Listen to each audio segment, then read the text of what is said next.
Suscríbete a Venganza Perfecta. Ahora, comencemos con esto.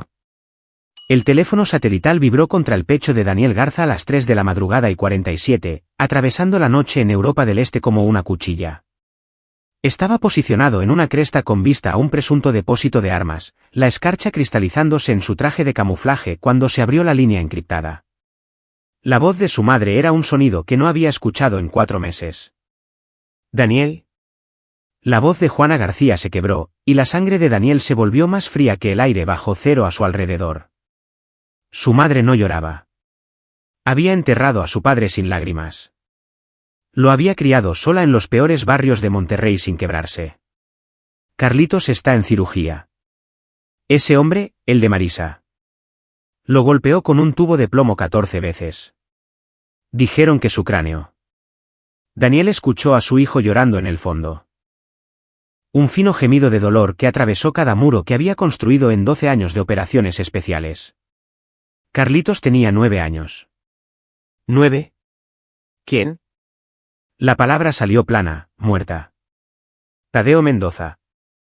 Ha estado viviendo en tu casa durante 6 meses. Daniel, traté de decirte, pero Marisa dijo. El coronel Eugenio Clemente se materializó a su lado, presionando la anulación en la unidad de comunicaciones de Daniel. El rostro curtido del coronel era de piedra, pero sus ojos tenían algo que Daniel nunca había visto antes, furia. Camarada, tienes 48 horas, dijo Clemente en ruso, cambiando luego al español. Ve y hazlo desaparecer. Ya contacté a la Ciudad de México. Estás oficialmente muerto durante la próxima semana. ¿Accidente de entrenamiento? Y Garza el coronel le entregó una pequeña tarjeta con un número escrito a mano. Mi cuñado es del CNI, Centro Nacional de Inteligencia. Si necesitas cosas que no existen, llámalo. Nadie toca al hijo de un hermano.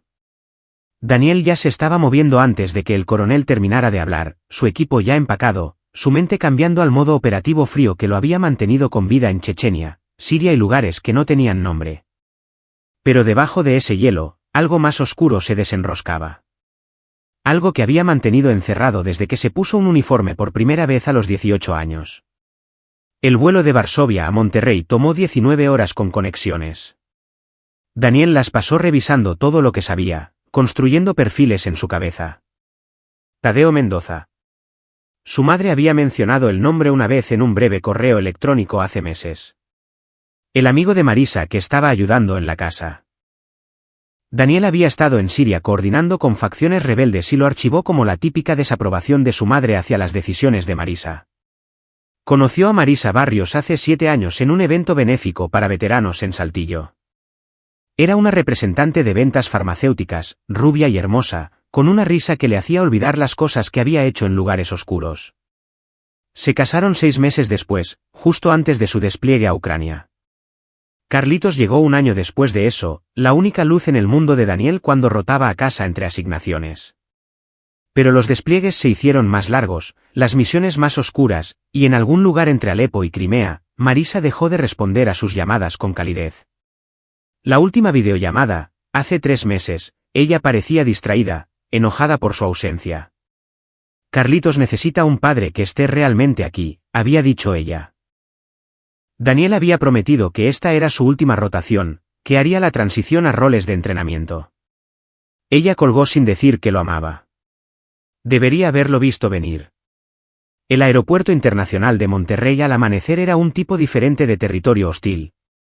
Daniel pasó por la aduana con su pasaporte civil. Daniel Garza, consultor de logística, y encontró a su madre esperando en llegadas.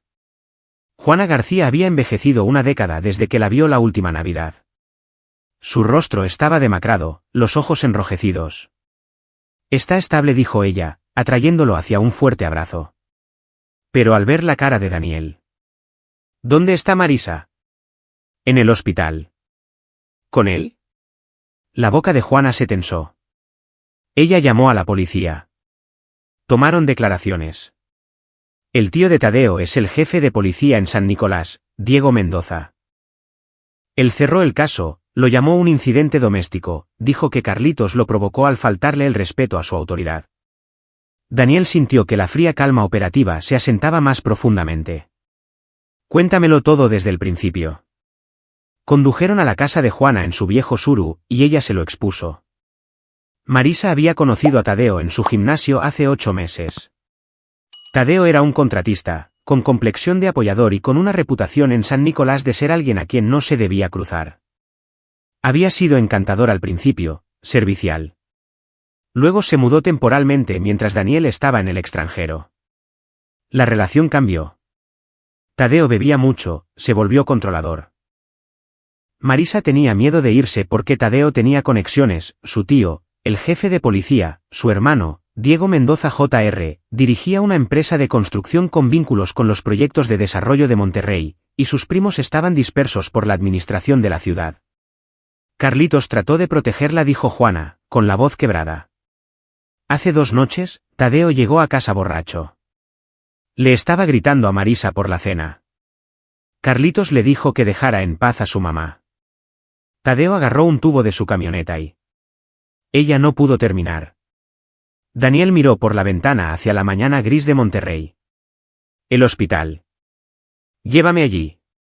El hospital universitario olía a antiséptico y desesperación.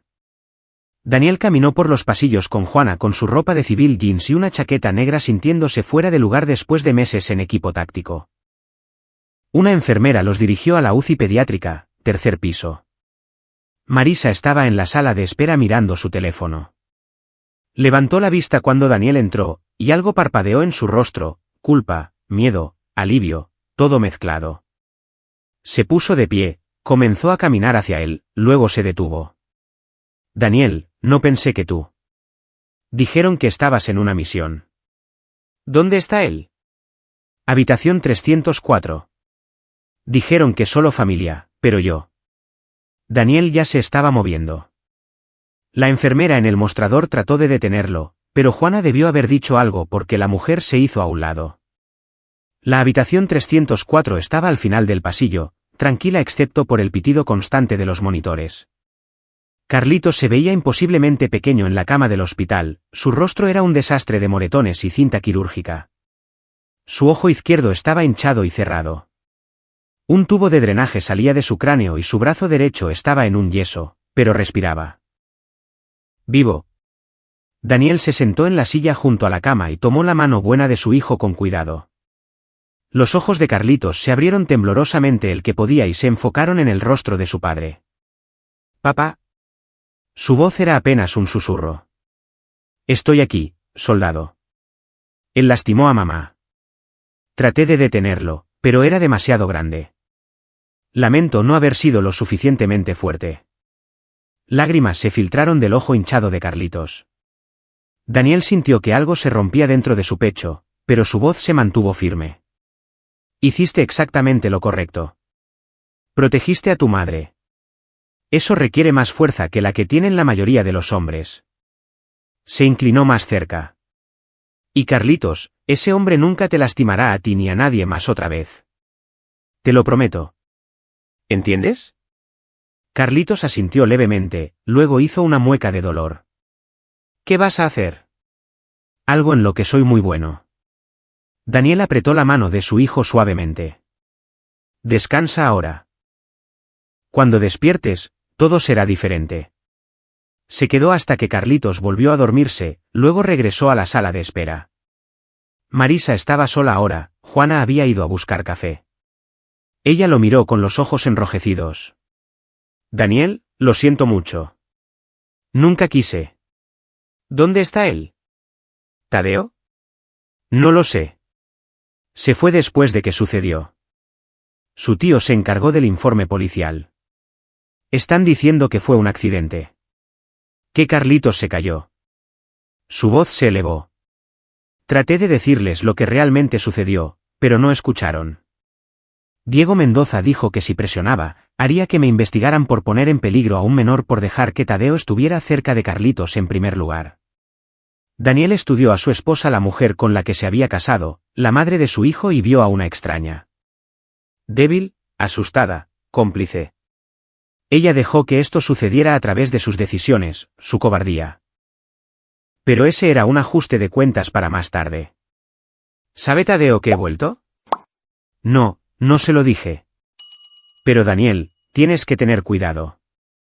Los Mendoza, ellos dirigen las cosas en San Nicolás. El tío de Tadeo puede hacer desaparecer los problemas. Y la compañía de su hermano tiene contratos con la mitad de la ciudad. Están conectados. Daniel se puso de pie, revisando su reloj. Quedaban 32 horas de sus 48. Bien. Eso significa que cuando caigan, el estruendo será más fuerte. Se fue antes de que Marisa pudiera responder. Encontró a Juana en la cafetería, quien le entregó un café, negro, como lo había bebido desde que tenía 16 años. ¿Qué necesitas de mí?, preguntó Juana. Información. Todo lo que sepas sobre Tadeo Mendoza y su familia. Amigos, hábitos, negocios, dónde bebe, a quién le debe dinero, qué esqueletos hay en su armario. Y lo necesito en las próximas 4 horas. Juana sacó su teléfono. He estado tomando notas desde que Carlitos salió de cirugía. Sabía que vendrías. Le mostró un documento detallado, direcciones, matrículas, fotos que había tomado discretamente. Su madre había estado haciendo reconocimiento. Daniel sonrió por primera vez desde la llamada telefónica. ¿Me enseñaste bien? Tu padre habría hecho lo mismo. La voz de Juana se endureció. Hazlo pagar, Danny. Haz que todos paguen. Daniel pasó la tarde transformando la casa de Juana en un centro de operaciones. Movió hilos con el contacto del CNI y del coronel Clemente, un hombre llamado Miguel, quien no hizo preguntas y prometió discreción. En 3 horas, Daniel tenía acceso a bases de datos que oficialmente no existían, registros financieros, escuchas telefónicas, imágenes de vigilancia y un informe completo sobre la familia Mendoza. Lo que encontró fue un retrato de corrupción tan profundo que era casi impresionante. El jefe de policía Diego Mendoza Sr. había estado en la fuerza durante 32 años, ascendiendo de rango a través de una combinación de conexiones políticas e intimidación estratégica. Había enterrado docenas de investigaciones sobre las actividades de su familia, protegido a su sobrino, Tadeo, de múltiples cargos de agresión, y dirigido contratos de la ciudad a la empresa de construcción de su hijo a cambio de sobornos. Tadeo Mendoza mismo era una bandera roja ambulante. 3 cargos previos de agresión, todos desestimados. 2 de UI, conducción bajo los efectos del alcohol, ambos borrados del registro. Había sido despedido de la empresa de construcción de su hermano por robar equipo, luego comenzó su propio negocio de contratación que era una fachada para fraude de seguros, dañando casas deliberadamente para crear trabajo, tomando atajos que ponían en peligro a los clientes. Pero el verdadero premio era la empresa de construcción de Diego J.R., Mendoza Hermanos S.A. de CB. El contacto del CNI de Daniel había sacado sus registros financieros, y era una clase magistral en fraude, ofertas infladas, materiales de calidad inferior, sobornos a inspectores y conexiones con un cártel local que usaba la compañía para lavar dinero. Diego Sr. sabía de todo ello y había protegido activamente a sus hijos. Daniel se recostó en una silla, estudiando la red de conexiones en la pantalla de su computadora portátil. Un simple golpe sería demasiado fácil, demasiado rápido. Estos hombres habían construido su imperio lastimando a otros, sobre la corrupción y la violencia, todo mientras se escondían detrás de insignias y licencias comerciales. Necesitaban caer públicamente, completamente, de una manera que destruyera todo lo que habían construido. Necesitaba convertir sus fortalezas en debilidades, sus conexiones en sogas. El teléfono desechable que había recogido vibró. Un mensaje de texto de un número desconocido, Tadeo Mendoza. Bar de Alí, 2847 Avenida Universidad, San Nicolás. Está allí ahora bebiendo, presumiendo de haberle dado una lección a un niño. M. Miguel. El agente del CNI trabajaba rápido. Daniel revisó su equipo. No llevaba armas. Aún no. Esto era reconocimiento, no enfrentamiento. Necesitaba ver a su enemigo. Entenderlo. Encontrar los puntos de presión. Se vistió con jeans gastados, una sudadera de los Rayados y una gorra de los Sultanes calada hasta abajo. Solo otro tipo en un bar de Monterrey. El bar de Alí era exactamente lo que Daniel esperaba, iluminación tenue, olor a cerveza rancia, deportes en todos los televisores y una clientela que se ocupaba de sus propios asuntos. Tadeo Mendoza estaba en la barra, imposible de perder. 1,93 metros, 113 kilogramos, brazos cubiertos de tatuajes malos, siendo el centro de atención con otros 3 hombres. Estaba ruidoso, borracho, gesticulando salvajemente con una botella de cerveza. El chico se lo buscó. Juro que... decía Tadeo, con las palabras arrastradas, hablando de más como si fuera grande. ___ le enseñé lo que pasa cuando le faltas el respeto a un hombre en su propia casa. Su papi está fuera jugando al soldado. Alguien tiene que enseñarle cómo funciona el mundo. Los hombres a su alrededor se rieron, lo alentaron. Uno le dio una palmada en el hombro. ¿Tu tío arregló todo? Por supuesto que lo hizo. Diego maneja todo. Para eso está la familia, ¿verdad? La mamá del niño trató de hacer un escándalo, pero ahora sabe lo que le conviene. Sabe quién está a cargo. Daniel estaba parado en el extremo opuesto de la barra, cuidando una cerveza que no había tocado, mirando, estudiando. Tadeo era un depredador alfa en un estanque pequeño. Grande, violento, protegido, nunca desafiado. Había pasado toda su vida sin consecuencias, habilitado por el poder de su familia. Los hombres así desarrollan patrones, puntos ciegos. El teléfono de Tadeo sonó. Lo contestó, su voz cambió, volviéndose servil. Sí, tío Diego. No, no hay problemas. Ella no va a decir nada. Sí, me mantendré discreto por unos días. También te quiero. Cuando colgó, Tadeo pidió otra ronda para sus amigos. Mi tío es el hombre más inteligente que conozco. Siempre tiene un plan. Dice que esto pasará en una semana, igual que los otros. Daniel terminó su cerveza falsa y se fue, sacando su teléfono al llegar a su auto alquilado. Tenía lo que necesitaba, confirmación de arrogancia, protección familiar y un patrón de comportamiento. Ahora necesitaba construir su trampa cuidadosamente, capa por capa, hasta que los Mendoza se destruyeran a sí mismos. De vuelta en la casa de Juana, trabajó toda la noche. Pidió favores a otros operadores, hombres que le debían la vida por misiones en territorios hostiles. Contactó a agentes de la FGR con los que había trabajado en fuerzas de tarea conjuntas. Se comunicó con periodistas de investigación que se especializaban en corrupción policial e hizo arreglos muy específicos con Miguel para equipo y documentación. Al amanecer, tenía el esqueleto de su plan. Era complejo, de múltiples capas y requería una sincronización perfecta. Pero cuando se ejecutara, la familia Mendoza no solo caería, sería borrada. Juana le trajo café a las 6 de la mañana, encontrándolo rodeado de papeles y pantallas de computadoras portátiles. ¿Dormiste? Dormiré cuando termine. Daniel miró a su madre. Necesito que te quedes con Carlitos en el hospital. No dejes que Marisa se vaya con él bajo ninguna circunstancia. Si Tadeo o cualquier Mendoza intenta visitar, llámame de inmediato. ¿Qué vas a hacer? La sonrisa de Daniel era fría, la sonrisa que usaba antes de entrar en territorio hostil. Les voy a enseñar lo que sucede cuando lastimas al hijo del hombre equivocado. El primer movimiento llegó al mediodía. Sergio Torres, un agente de la FGR a quien Daniel había salvado de una emboscada en Bagdad, entró en la oficina de la Fiscalía en Monterrey con un grueso expediente de documentación. Denuncia anónima, diría, sobre corrupción en la policía de San Nicolás y conexiones entre el jefe de policía Diego Mendoza y el crimen organizado. El expediente era meticulosamente detallado, registros bancarios, transcripciones de escuchas telefónicas cortesía del acceso del CNI de Miguel, fotografías y testimonios de fuentes que habían estado demasiado asustadas para presentarse antes. La investigación no se movería de inmediato, Diego, señor. Estaba demasiado conectado para eso, pero comenzaría a correr el reloj, crearía presión, forzaría errores. El segundo movimiento fue más directo. Daniel había pasado la mañana creando cuentas en foros de mensajes de la industria de la construcción y sitios de reseñas, todos desde IPs indetectables. Publicó reseñas detalladas del trabajo de Mendoza Hermanos SADCB, fotos de antes y después de construcciones chapuceras, documentos filtrados que mostraban dónde se habían recortado gastos, testimonios de propietarios que habían sido estafados.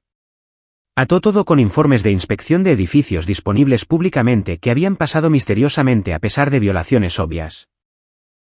Luego envió todo por correo electrónico a las principales estaciones de noticias de Monterrey y al periódico El Norte junto con denuncias anónimas sobre la conexión entre la empresa de construcción y el jefe de policía. Al atardecer, 3 estaciones de noticias locales estaban transmitiendo historias sobre posible fraude en la construcción, y El Norte había asignado un equipo de investigación. Los teléfonos de Mendoza hermanos sonaban sin parar con clientes furiosos. Daniel vio todo desarrollarse desde la sala de estar de Juana, monitoreando las redes sociales y las noticias. La trampa estaba puesta. Ahora necesitaba atraer a Tadeo hacia ella. Llamó a Marisa desde un teléfono desechable. Soy yo. No digas mi nombre. Solo escucha. Necesito que hagas exactamente lo que te diga. Daniel, ¿dónde estás? La policía vino al hospital preguntando por ti. Dijeron que alguien ha estado haciendo acusaciones contra la familia de Tadeo. Bien. Ese es el plan. Ahora escucha con atención. Necesito que le digas a Tadeo que Carlitos despertó y está hablando con los investigadores. Dile que Carlitos está dando una declaración detallada sobre lo que sucedió y que no puedes detenerlo porque he vuelto y he contratado abogados. Pero Carlitos no está. Yo sé eso. Tadeo no. Dile que tienes miedo, que no sabes lo que estoy planeando, pero que necesita arreglar esto antes de que empeore. Haz que entre en pánico. Marisa se quedó callada por un largo momento. ¿Quieres que vaya tras de ti? Quiero que cometa un error. ¿Puedes hacer esto o todavía lo estás protegiendo? La línea permaneció en silencio el tiempo suficiente para que Daniel pensara que ella podría negarse. Entonces lo llamaré en 1 hora. Daniel, lamento todo esto. Guárdalo para después. Ahora mismo, solo haz tu parte. Colgó antes de que ella pudiera responder. Las piezas se estaban moviendo. La FGR estaba investigando. Los medios estaban circulando. Y Tadeo Mendoza estaba a punto de recibir información que lo haría peligroso, desesperado y estúpido. Daniel revisó su reloj. Quedaban 23 horas de sus 48. Hora de pasar a la siguiente fase. Condujo hasta una instalación de almacenamiento en Guadalupe usando una llave que Miguel había proporcionado. Dentro de la unidad 247 había una colección de artículos que no existían oficialmente, armas indetectables, equipo de vigilancia, equipo táctico y varios juegos de documentación para identidades que desaparecerían después de su uso. Daniel seleccionó lo que necesitaba: chaleco antibalas, una Glock 19 con silenciador, bridas, una grabadora de voz y una computadora portátil cargada con software que descifraría cualquier encriptación. No planeaba matar a Tadeo Mendoza. La muerte era demasiado fácil, demasiado rápida. Tadeo iba a vivir lo suficiente para haber destruido todo lo que valoraba, lo suficiente para entender exactamente lo que había hecho y a quién se lo había hecho. El teléfono sonó a las 2 de la madrugada. Marisa, con la voz temblorosa: viene en camino a la casa de tu madre. Está con su hermano y otros 2 hombres. Daniel, está loco. Estaba gritando sobre cómo te va a matar. Como su familia enterrará esto como entierran todo. Lo siento. Traté de. Hiciste exactamente lo correcto. Toma a Carlitos y ve a casa de tu hermana en Saltillo. Vete ahora. No le digas a nadie a dónde vas. ¿Qué hay de ti? Estaré bien. Esto es lo que hago.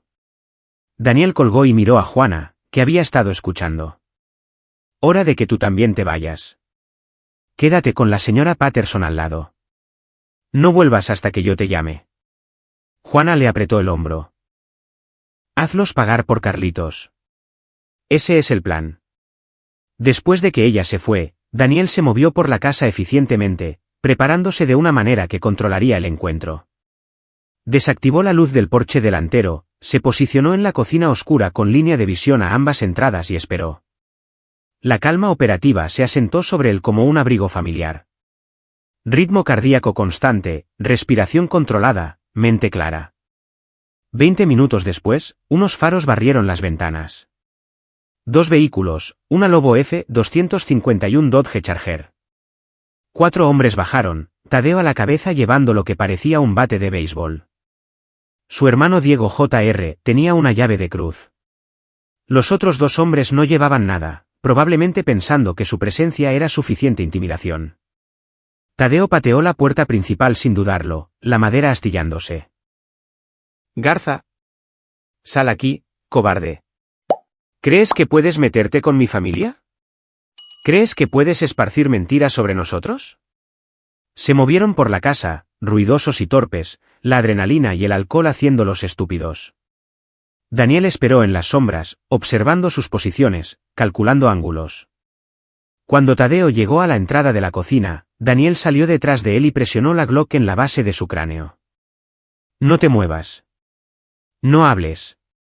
Manos detrás de la espalda. Tadeo se congeló, luego comenzó a girarse. Hijo de P. Daniel lo golpeó fuerte en la sien con la empuñadura de la pistola, dejándolo caer de rodillas. Los otros 3 hombres corrieron hacia la cocina, pero Daniel ya se había movido, usando el cuerpo de Tadeo como escudo mientras mantenía el arma apuntando a Diego Jr. Al suelo. Ahora. O le meto una bala en la rodilla a tu hermano y sigo subiendo. Algo en la voz de Daniel, la certeza plana y muerta de alguien que había matado antes y volvería a hacerlo, los hizo obedecer. En 2 minutos, los 4 hombres estaban atados con bridas y sentados contra la pared de la cocina, Tadeo todavía aturdido por el golpe. Daniel acercó una silla y se sentó frente a ellos, la Glock descansando sobre su rodilla. Caballeros, necesitamos tener una conversación sobre consecuencias. Tadeo escupió sangre, fulminándolo con la mirada. Mi tío te va a patear el trasero. Estás agrediendo a la familia de un policía. Estás amenazando al dueño de un negocio. Estás acabado. Tu tío está siendo investigado actualmente por la FGR por corrupción, extorsión y obstrucción de la justicia. La compañía de tu hermano está a punto de ser cerrada por fraude y violaciones del Código de Construcción. ¿Y tú? Daniel se inclinó hacia adelante, su voz bajando a algo más frío que el hielo. Golpeaste a un niño de 9 años con un tubo 14 veces. Le fracturaste el cráneo. Él lloró por su madre mientras tú te parabas sobre él, y te reíste. El chico se lo buscó, dijo Tadeo, tratando de sonar desafiante, pero con la voz temblorosa. Él faltó el respeto.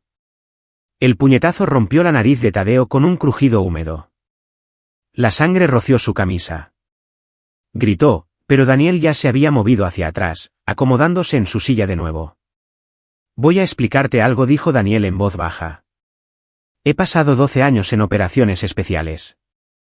He interrogado terroristas, eliminado objetivos en 40 países y aprendido cosas sobre el dolor que la mayoría de la gente no puede imaginar. Soy muy bueno en mi trabajo. Así que cuando te digo que lastimar a mi hijo fue el último error que cometerás, créeme. Diego Jr. trató de fanfarronear. No puedes hacer esto. Cuando nuestro tío. Tu tío está acabado.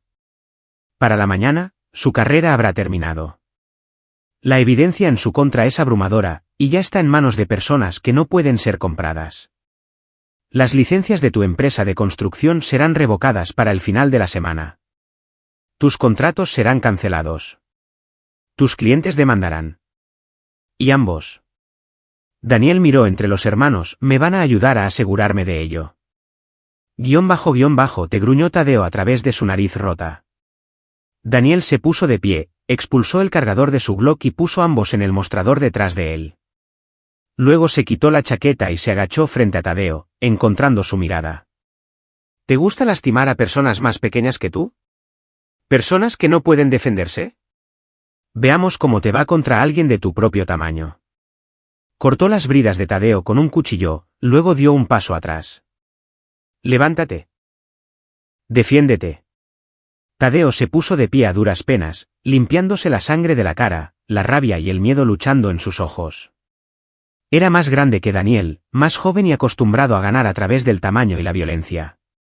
Cargó como un toro, lanzando golpes salvajes. Daniel esquivó el primer golpe, atrapó el segundo en su antebrazo y clavó su codo en el plexo solar de Tadeo. Mientras Tadeo jadeaba por aire, Daniel le barrió las piernas y lo siguió hasta el suelo, aplicando un estrangulamiento sanguíneo que dejó a Tadeo inconsciente en 8 segundos. Cuando Tadeo despertó 30 segundos después, Daniel estaba de vuelta en su silla. Eso fue por mi hijo. Podemos seguir haciendo esto hasta que entiendas, o puedes empezar a hablar. ¿Qué quieres? Preguntó Diego Jr., con la voz quebrada. Nombres. ¿Quién más está involucrado en la corrupción de tu tío? ¿Qué jueces? ¿Qué funcionarios de la ciudad? Quiero cada pieza de información sobre cómo opera tu familia, cada crimen que han cometido, cada atajo que han tomado. Me van a dar todo. ¿Y si lo hacemos? Preguntó Diego. Entonces, cuando la FGR venga por ustedes y lo harán, tendrán algo con que negociar. Prisión en lugar de un agujero en la tierra. Su elección. Durante las siguientes 3 horas, Daniel grabó todo. Los hermanos cantaron como pajaritos, cada uno tratando de salvarse a sí mismo, condenando al otro, a su familia y a sus asociados. Detallaron décadas de corrupción, violencia y fraude. Para cuando Daniel terminó, tenía suficiente evidencia para destruir no solo a los Mendoza, sino a la mitad del establecimiento político de San Nicolás. Al amanecer, Daniel llamó a Sergio Torres y le dijo dónde encontrar a 4 hombres que querían cooperar con la investigación de la FGR. Luego desapareció antes de que llegaran los agentes, llevándose su equipo y sin dejar rastro de que había estado allí. La fase 1 estaba completa. Los Mendoza estaban expuestos, su protección despojada. Pero Daniel no había terminado. Ni cerca. Porque Tadeo Mendoza todavía no entendía lo que había hecho. Todavía pensaba que esto se trataba de crimen, de corrupción, de cosas que podían arreglarse o comprarse. No entendía que le había declarado la guerra al amor de un padre, y que esa guerra tenía un solo final posible. La historia estalló como una bomba. Al mediodía, todas las estaciones de noticias en Nuevo León estaban informando sobre ello, escándalo masivo de corrupción policial en San Nicolás. FGR realiza redadas en múltiples propiedades conectadas al jefe de policía. Se desmorona esquema de fraude de empresa de construcción. El periódico El Norte publicó una historia de primera plana con documentos filtrados que mostraban el alcance completo de la empresa criminal de los Mendoza. El jefe de policía Diego Mendoza Sr. fue suspendido pendiente de investigación. Los activos de la empresa de construcción de su hijo fueron congelados, y Tadeo Mendoza fue arrestado bajo cargos de agresión, fraude y conspiración. El juez de control, un nombramiento federal sin conexiones con la familia, fijó la fianza en 10 millones de pesos. Daniel vio todo desde una cafetería en Saltillo, monitoreando las noticias y los canales de las fuerzas del orden. Los Mendoza estaban luchando, sus abogados abrumados, sus aliados políticos abandonándolos. Pero Tadeo pagó la fianza en 6 horas, puesta por su tío a pesar de la suspensión federal. Dinero familiar, cuentas ocultas, un último suspiro de poder. Eso estaba bien. Daniel lo había esperado. Porque la verdadera venganza no eran las consecuencias legales. Era la destrucción personal, del tipo que rompía el espíritu de un hombre antes de romper su cuerpo. Condujo de regreso a Monterrey y visitó el hospital universitario. Carlitos estaba despierto, sentado en la cama, la hinchazón en su rostro reducida pero los moretones aún vívidos. Sonrió cuando Daniel entró, una sonrisa torcida que desgarró el corazón de Daniel. Hola, papá. Mamá dijo que estás arreglando las cosas. Lo estoy, soldado. ¿Cómo te sientes? Duele. Pero el médico dijo que voy a estar bien. Dijo que tuve suerte. La sonrisa de Carlitos se desvaneció. ¿Encontraste a Tadeo? Daniel se sentó en el borde de la cama. ¿Lo hice? Él no te va a lastimar más. Lo prometo. Bien. Carlitos buscó la mano de su padre. ¿Puedes quedarte esta vez? Cuando todo esté arreglado. La pregunta golpeó más fuerte que cualquier puñetazo que Daniel hubiera recibido. Sí, puedo quedarme. No más despliegues. Estoy en casa para siempre. ¿De verdad? De verdad. Tú y yo, vamos a pasar mucho tiempo juntos. Te voy a enseñar cosas, estar aquí para ti, lo que necesites. Los ojos de Carlitos se llenaron de lágrimas, de las buenas. Te extraño, papá. Yo también te extraño, Carlitos. Después de que Carlitos se durmió, Daniel encontró a Marisa en la sala de espera. Se veía agotada, envejecida por la culpa y el miedo. Cuando lo vio, se levantó vacilante. Daniel, necesito explicar. Ahora no. Ahora mismo, todo lo que importa es Carlitos. Pero cuando esté mejor, tú y yo vamos a tener una conversación muy larga sobre decisiones y consecuencias. ¿Entiendes? Marisa asintió, con lágrimas corriendo por su rostro. Lo siento mucho. Lo sé. Pero lo siento no arregla cráneos rotos. La voz de Daniel se suavizó ligeramente. Por ahora, concéntrate en nuestro hijo. Sé la madre que él necesita. Todo lo demás viene después. Se fue antes de que ella pudiera responder, dirigiéndose a la siguiente fase de su plan. Porque Tadeo Mendoza estaba libre bajo fianza, indudablemente planeando venganza, probablemente bebiendo y enfurecido por la caída de su familia. Los hombres como Tadeo no aprendían de las consecuencias. Solo se volvían más enojados, más peligrosos. Daniel necesitaba asegurarse de que Tadeo aprendiera su lección permanentemente. Encontrar a Tadeo no fue difícil. Se había escondido en una propiedad de alquiler que su tío poseía en Juárez, una casa deteriorada en una colonia brava. Daniel había aprendido esto monitoreando las comunicaciones de los Mendoza, otro regalo de las capacidades de vigilancia de Miguel. Tadeo estaba allí con dos amigos, hombres con antecedentes penales y mal juicio, aparentemente planeando cómo vengarse de la rata que había expuesto a su familia. Daniel observó la casa desde una camioneta robada, notando patrones. Tadeo se había vuelto paranoico, manteniendo las persianas cerradas, revisando afuera con frecuencia. Se había armado, probablemente ilegalmente dados sus cargos pendientes. Sus amigos eran rotativos, diferentes hombres entrando y saliendo, probablemente asociados criminales. A las 11 de la noche, los amigos de Tadeo se fueron en una escalade maltrecha, dejándolo solo. Perfecto.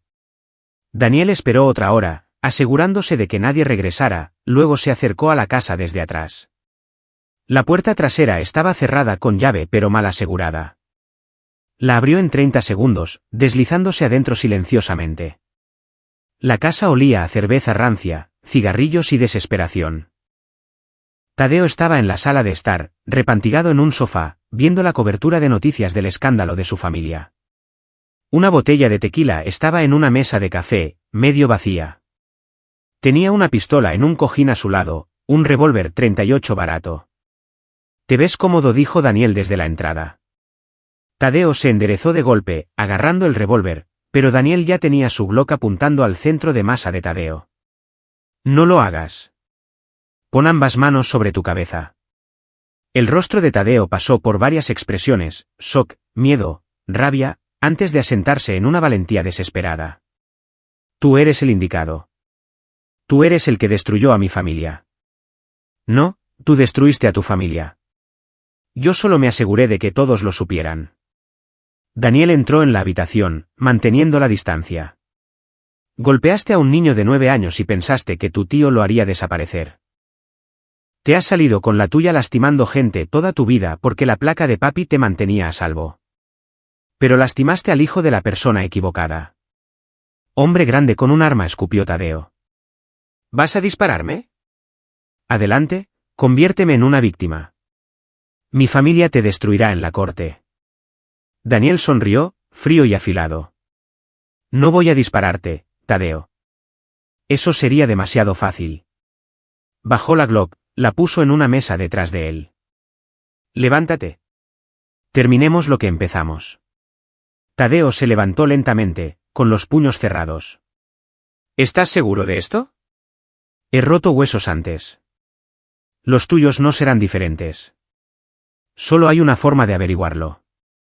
Esta vez, Tadeo fue más cauteloso, circulando, buscando una apertura. Probablemente había tomado algunas lecciones de boxeo, pensaba que tenía habilidades. Lanzó una combinación de jab y directo que era técnicamente sólida, pero telegrafiada. Daniel se deslizó dentro de su guardia, entregó 3 golpes rápidos al cuerpo que vaciaron los pulmones de Tadeo, luego le barrió las piernas. Tadeo cayó fuerte, la parte posterior de su cabeza crujiendo contra el piso. Antes de que pudiera recuperarse, Daniel lo tenía en una llave de brazo, aumentando la presión hasta que Tadeo gritó. «¿Sabes lo que es sentirse impotente?», preguntó Daniel, con la voz tranquila. «¿Ser más pequeño, más débil, incapaz de defenderte mientras alguien más grande te lastima? Eso es lo que le hiciste a mi hijo». Está bien. Está bien. Lo siento. Por favor. Daniel soltó la llave de brazo. Dejó que Tadeo se acurrucara, jadeando en el piso. ¿No lo sientes? Aún no. Pero lo harás. Durante la siguiente hora, Daniel destruyó sistemáticamente cada gramo de confianza que Tadeo había poseído. Cada vez que Tadeo intentaba contraatacar, Daniel respondía sin esfuerzo usando técnicas aprendidas del entrenamiento de fuerzas especiales, de instructores de Krav Maga, de combate real en lugares donde la misericordia era un lujo. No rompió huesos ni causó daño permanente. Ese no era el punto. El punto era hacer que Tadeo entendiera, visceral y completamente, que ya no era el depredador. Era la presa. Cuando terminó, Tadeo era un desastre sollozante en el piso, la sangre de su nariz y labio partido manchando la alfombra. Daniel se agachó a su lado. Esto es lo que sucede a continuación. Mañana, vas a tu abogado y confiesas todo. La agresión a Carlitos, el fraude de seguros, todo. Vas a declararte culpable de cada cargo. Vas a cumplir tu tiempo sin apelación. Si haces esto, te dejaré vivir. Si no lo haces, si intentas correr o pelear o esconderte detrás de tu familia una vez más, volveré. Y la próxima vez, no seré tan gentil. ¿Entiendes? Tadeo asintió, incapaz de hablar. Bien. Porque esta es la única misericordia que obtendrás. Cada noche por el resto de tu vida, vas a recordar este sentimiento. El sentimiento de ser impotente mientras alguien más fuerte te lastima. Ese es el regalo que le diste a mi hijo. Ahora es tuyo para siempre. Daniel se puso de pie, recogió su Glock y caminó hacia la puerta. Hizo una pausa, mirando hacia atrás al hombre roto en el piso. Una cosa más. No soy tu enemigo por lo que hiciste. Soy tu enemigo por quien eres. El mundo es mejor cuando los hombres como tú tienen miedo. Dejó a Tadeo allí y desapareció en la noche. Tadeo Mendoza confesó 3 días después. Su abogado trató de disuadirlo, pero Tadeo se mantuvo firme, con la voz temblorosa mientras detallaba cada crimen. El juez aceptó su declaración, fijando la sentencia para 6 meses después. La fianza de Tadeo fue revocada y fue puesto bajo custodia. El resto de los Mendoza cayeron como fichas de dominó. El jefe de policía Diego Mendoza Sr. fue acusado de 17 cargos federales. La empresa de construcción de su hijo quebró en 2 semanas, con acreedores y demandas acumulándose. La investigación de corrupción se expandió, atrapando a docenas de otros funcionarios en su red. El establecimiento político de San Nicolás fue destripado. Daniel vio todo desde la habitación de hospital de Carlitos, su hijo recuperándose lenta pero constantemente. Los médicos dijeron que Carlitos sanaría completamente, aunque las cicatrices permanecerían. Recordatorios visibles del día en que su padre no estuvo allí para protegerlo. Voy a asegurarme de estar siempre aquí de ahora en adelante, le dijo Daniel a Carlitos una tarde mientras veían televisión juntos. No tienes que renunciar a tu trabajo por mí, dijo Carlitos. No estoy renunciando por ti. Estoy renunciando por mí. He pasado 12 años peleando las batallas de otras personas. Es hora de que pelee por las personas que más importan. El coronel Clemente entendió cuando Daniel llamó para renunciar oficialmente. Hiciste lo que tenía que hacerse, Garza. La vida civil te sienta bien. Daniel no estaba seguro de eso todavía. Pero estaba seguro de una cosa, ser padre era más importante que ser soldado. Marisa solicitó el divorcio una semana después. Daniel no lo impugnó. Su matrimonio había estado muriendo durante años, asesinado por la distancia y las malas decisiones. Acordarían la custodia, pero Carlitos se quedaría con Daniel. Marisa había demostrado que no podía proteger a su hijo. Eso no era falta de perdón, era la realidad. Pasaron 6 meses. Las cicatrices físicas de Carlitos se desvanecieron, aunque todavía tenía pesadillas a veces. Daniel comenzó a enseñarle defensa personal, no para hacerlo violento, sino para asegurarse de que nunca se sintiera impotente de nuevo. Se mudaron a una nueva casa en Saltillo, más cerca de Juana, comenzando de nuevo. Tadeo Mendoza recibió 8 años en prisión estatal en la sentencia. El juez notó su completa confesión y cooperación, pero agregó que la gravedad de sus crímenes exigía un castigo significativo. Usted golpeó a un niño, dijo el juez. Un niño que estaba tratando de proteger a su madre. Usted representa todo lo que está mal con las personas que creen que el poder los hace intocables. Espero que la prisión le enseñe la humildad que el mundo no pudo. Tadeo se veía más pequeño en su uniforme beige, roto de una manera que no tenía nada que ver con sus lesiones físicas. Cuando sus ojos se encontraron con los de Daniel al otro lado de la sala del tribunal, se estremeció y miró hacia otro lado de inmediato. Daniel no sintió satisfacción en eso, solo la fría certeza de que se había hecho justicia. 2 años después, Daniel Garza estaba parado en el estacionamiento del penal de Apodaca, esperando. Era una fría mañana de Nuevo León, escarcha en el suelo, su aliento visible en el aire. Carlitos estaba con Juana, seguro y feliz, ya preguntando sobre aprender a jugar hockey. Tadeo Mendoza salió de la prisión a las 8 de la mañana, liberado temprano por buena conducta. Estaba más delgado, más viejo, su arrogancia había desaparecido. Vio a Daniel apoyado contra una camioneta y se detuvo, el miedo brillando en su rostro. Relájate, dijo Daniel. No estoy aquí para lastimarte. ¿Entonces por qué estás aquí? Para asegurarme de que entiendas los términos. Vas a mantenerte alejado de San Nicolás, lejos de los viejos círculos de tu familia, lejos de cualquiera a quien puedas lastimar. Vas a conseguir un trabajo legítimo, mantener la cabeza baja y desaparecer en una vida tranquila.